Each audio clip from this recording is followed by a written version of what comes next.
Komisi 7 DPR RI pada masa persidangan kelima tahun sidang 2020-2021.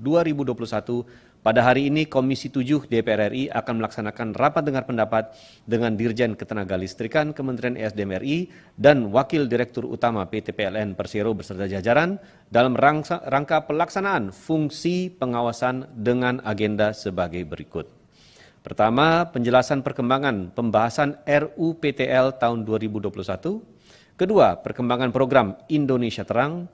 Ketiga, penjelasan terkait pembangkit tenaga listrik yang belum sesuai atau mangkrak. Keempat, dan lain-lain.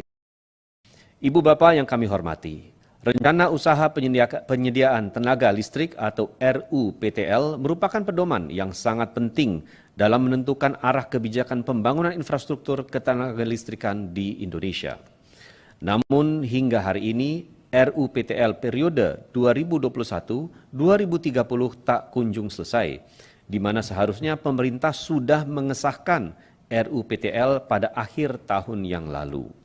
Oleh karena itu, sebagaimana agenda rapat kita pada hari ini, Komisi 7 DPR RI ingin mendalami perkembangan pembahasan RUPTL 2021-2030. Komisi 7 berharap RUPTL 2021 sampai dengan 30 disusun dengan cermat dan dapat segera terselesaikan. Selanjutnya, untuk efektifnya rapat dengar pendapat pada hari ini, diberikan kesempatan terlebih dahulu kepada Dirjen Ketenagalistrikan Kementerian ESDM RI, dilanjutkan oleh Wakil Direktur Utama PT PLN Persero untuk menyampaikan pemaparannya. Kami persilahkan, Pak. Baik, terima kasih Bapak Pimpinan. Bismillahirrahmanirrahim. Yang sangat kami hormati pimpinan dan anggota Komisi 7 DPR RI, baik yang hadir secara fisik maupun secara daring, Pak Direktur Utama PT PLN yang dalam hal ini diwakili oleh Pak Wadirut beserta para direksi dan jajaran yang sempat hadir, hadirin hadirat yang berbahagia. Assalamualaikum warahmatullahi wabarakatuh. Salam, Om Swastiastu, Namo Buddhaya, selamat siang dan salam sejahtera untuk kita semua. Pak Pimpinan, izinkan kami juga mengajak kita semua untuk senantiasa memanjatkan puji syukur kehadirat Allah Subhanahu wa Ta'ala, Tuhan Yang Maha Esa, karena atas berkat dan karunia-Nya pada siang hari ini kita dapat bertemu dalam rapat dengar pendapat antara Komisi 7 DPR RI dengan Direktur Jenderal Ketenagalistrikan dan Direktur Utama PT PLN. Dan pada kesempatan yang baik ini juga dan karena masih dalam suasana Syawal, izinkan kami atas nama pribadi maupun pimpinan di Dirjen Ketenagalistrikan mengaturkan selamat Idul Fitri 1442 Hijriah bagi yang merayakannya, dan sekaligus juga kami memohonkan maaf lahir batin atas segala hilap dan kesalahan kami, baik itu berupa tindakan maupun ucapan.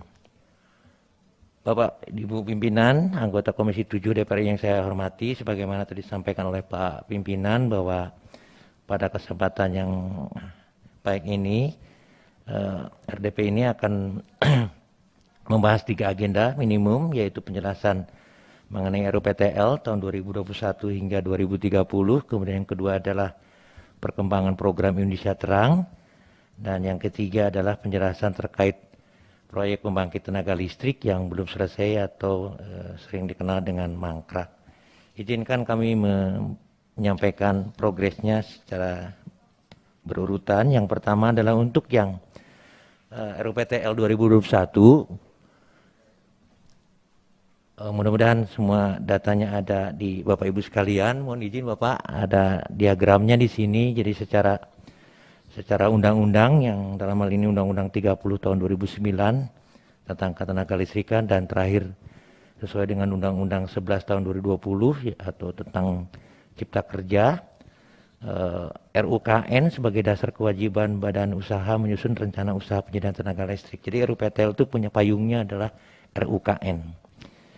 Kemudian RUPTL adalah rencana pengadaan tenaga listrik sebagaimana tadi disampaikan Pak Pimpinan, yaitu meliputi pembangunan pembangkitan, transmisi, kemudian distribusi, sampai kemudian penjualan tenaga listrik kepada konsumen akhir dalam suatu wilayah usaha. RUPTL untuk usaha penyediaan tenaga listrik yang terintegrasi, artinya dari mulai pembangkitan sampai ke retail, itu secara aturan juga disusun untuk setiap 10 tahun. Dan dimungkinkan di tengah-tengahnya dilakukan perubahan, dan perubahan tersebut bisa dilakukan apabila hasil evaluasi termasuk misalkan melalui RDP ini itu ditemukan hal yang perlu diperbaiki atau ditingkatkan. Dan kedua, ada juga diskresi dari Pak Menteri atau Gubernur sesuai dengan kewenangannya yang memandang perlu dilakukannya perubahan RUPTL. Perubahan RUPTL kembali juga harus mendapatkan pengesahan Menteri dan atau Gubernur sesuai dengan kewenangannya. Dalam rangka pelaksanaan kebijakan pemerintah pusat dan pemerintah daerah terkait usaha penyediaan tenaga listrik, Menteri atau Gubernur sesuai kewenangannya dapat memasukkan kebijakan tersebut ke dalam RUPTL. Berdasarkan penjelasan tadi, dapat diambil kesimpulan bahwa RUPTL merupakan barometer investasi dan cerminan kebijakan pemerintah dalam pembangunan infrastruktur di sektor ketenaga listrikan. Selanjutnya, Bapak Pimpinan dan Bapak Ibu anggota yang kami hormati, terkait pokok penyesuaian RUPTL PLN tahun 2021-2030 hingga saat ini, Pak Pimpinan, mohon izin kami menyampaikan laporan sebagai berikut. Yang pertama bahwa ini menyangkut asas keadilan, bahwa target rasio elektrifikasi Pak menjadi bagian dari komponen penting juga dalam RUPTL. Kita targetkan tuntas 2022 Bapak, 100% artinya. Dan sebagai informasi, sampai triwulan 1 2021 atau Maret 2021, rasio elektrifikasi sudah mencapai 99,59%. Detailnya nanti mohon izin akan kami sampaikan pada sesi berikutnya. Kita berharap nanti pada tahun 2022 rasio elektrifikasi dapat mencapai 100% sebagaimana kita targetkan. Hal yang kedua yang merupakan bagian penting juga dalam RUPTL, kami akan menjaga keseimbangan Pak, karena ini juga harus menjamin bahwa proyek infrastruktur terutama pembangkitan itu juga harus disesuaikan, diseimbangkan dengan perkembangan atau proyeksi demand-nya per wilayah. Ini juga kita jaga. Dan yang ketiga, ini merupakan amanah undang-undang bahwa target boron EBT 23% pada tahun 2025 kita upayakan semaksimum mungkin dengan tetap menjaga BPP atau biaya pokok pengadaan listriknya tidak naik secara signifikan. Dan untuk itu mohon izin kami menyampaikan ada beberapa kiat strategi dari kami. Yang pertama adalah mendahulukan pembangkit EBT atau jenis EBT, bahwa kita tahu jenis EBT-nya sangat beragam mulai dari panas bumi hingga angin. Itu kita pilih-pilih yang sekiranya dampaknya terhadap BPP atau biaya pokok penyediaan listrik itu tidak terlalu tinggi.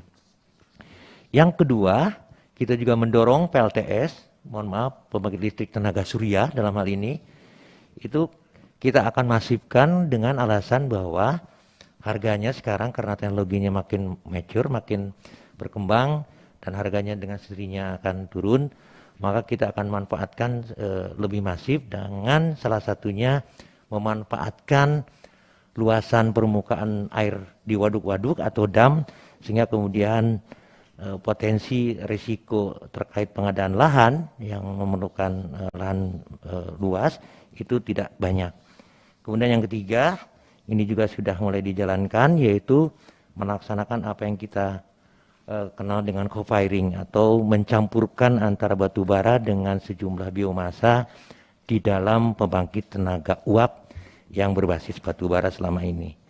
Dan yang berikutnya, yang keempat, PLTP, PLTA yang sebelumnya sudah tercantum dalam RUPTL periode sebelumnya, kita evaluasi satu persatu Pak Pimpinan dan Bapak Ibu anggota yang kami muliakan, agar target COD-nya lebih realistis, karena ada beberapa proyek misalkan diantaranya yang saat ini masih dalam status perencanaan tapi kemudian ditargetkan COD tahun 2023 misalkan, itu sangat tidak realistis, dan itulah yang merupakan salah satu contoh bagaimana kita melakukan evaluasi. Yang berikutnya, yang kelima, juga kita akan melaksanakan program dedigitalisasi dengan pembangkit EBT atau dedigitalisasi ini adalah pembangkit-pembangkit yang tersebar hampir di seluruh pelosok Nusantara ada 2.300-an lokasi, ada 5.200 unit, ada sekitar 2 giga di dalamnya, kecil-kecil memang, tetapi ini kemudian memberikan dampak terhadap BPP dan kita convert atau kita konversi ke pembangkit EBT secara bertahap.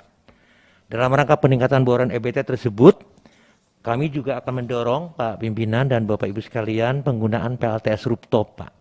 Jadi memanfaatkan atap-atap yang selama ini nganggur, terutama atau termasuk di industri-industri, di pergudangan atau di pabrik-pabrik yang selama ini ada. Kemudian untuk mencapai juga target EBT dalam RUPTL yang ada atau yang kita sedang rancang ini 2021 sampai 2030, kami juga ambil kebijakan untuk tidak lagi Pak menerima usulan PLTU baru. Jadi kita kalaupun ada tercantum proyek-proyek di RUPTL nanti itu meneruskan yang sudah terlanjur ada dan kebanyakan di dalamnya yang statusnya sedang konstruksi minimum yang telah mencapai tahapan financial close, Pak.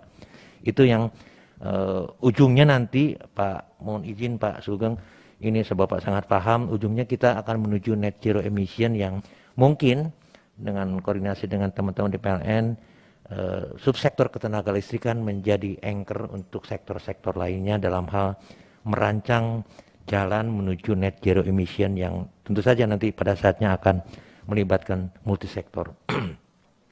Selanjutnya Bapak Ibu sekalian, agar dapat meningkatkan keandalan sistem, termasuk di dalamnya adalah meminimasi kemungkinan terjadinya blackout atau padam massal, dan sekaligus juga menurunkan BPP, dan juga bisa memungkinkan untuk transfer resources pembangkit ke tempat lain, dalam hal ini resources berupa energi terbarukan, maka kemudian kita juga mendorong percepatan pembangunan interkoneksi berupa transmisi Pak, Bapak Ibu sekalian. Baik itu di dalam satu wilayah, misalkan satu pulau-pulau besar, maupun antar wilayah, termasuk di dalamnya tidak menutup kemungkinan interkoneksi ke negara tetangga Pak. Sehingga kemudian nanti pada saatnya di kemudian hari mungkin tidak lama lagi kita mungkin bisa jadi menghasilkan devisa dengan cara mengekspor tenaga listrik ke negara tetangga. Dan yang terakhir Pak Pimpinan dan Bapak Ibu sekalian, ini juga yang menjadi kebanggaan kami, ini kesepakatan dengan teman-teman PLN, bahwa dibandingkan dengan RUPTL yang masih ada dan berlaku sekarang ini, yaitu untuk periode 2019-2028. Jadi sekarang kalau dikatakan apakah sekarang kita punya RUPTL? Punya Pak, masih punya. 2019-2028. Tetapi ini sedang kita perbaharui untuk periode 2021-2030. Dan dibandingkan dengan apabila dibandingkan kedua RUPTL ini, maka kami bisa mengklaim Bapak Pimpinan dan Bapak Ibu sekalian, RUPTL yang sekarang dari sisi komposisi pembangunan pembangkit fosil dan non-fosil, yang lama itu masih berkisar 30%-nya dari EBT dan 70%-nya yang berbasis fosil. Fosil itu artinya batu bara, gas, dan minyak bumi. Nah, sementara EBT mulai dari panas bumi hingga angin, dan yang sekarang yang kita susun, kita upayakan lebih hijau Pak, dengan komposisi sementara 48% untuk EBT-nya dan 52% untuk fosilnya. Jadi besok lusa mungkin EBT atau porsi EBT-nya akan lebih besar. Sehingga dengan demikian kami dengan bangga, dengan rendah hati juga akan mengklaim bahwa RUPTL yang kita susun ini akan berupa green RUPTL atau RUPTL yang lebih hijau, artinya lebih pro lingkungan. Mohon izin Bapak Ibu sekalian, kami informasikan bahwa draft RUPTL saat ini, yaitu untuk 2021-2030, sampai saat ini Bapak, nih saksinya nih ada di pinggir saya langsung Pak Wadirut, karena kami berapa kali ketemu mendalami hal ini, kadang-kadang hari libur juga masih bertemu dari pagi sampai malam.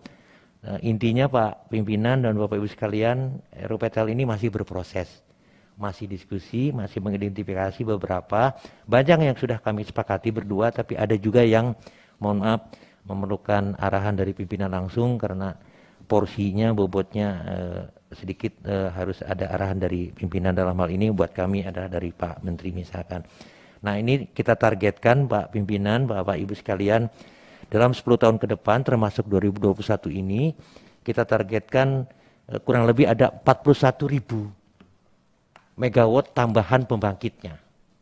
Itu disesuaikan tentu saja dengan proyeksi demand ke depan, 10 tahun ke depan, sehingga kemudian nanti kita bisa menjaga reserve margin di tingkat yang aman tetapi juga tidak boros.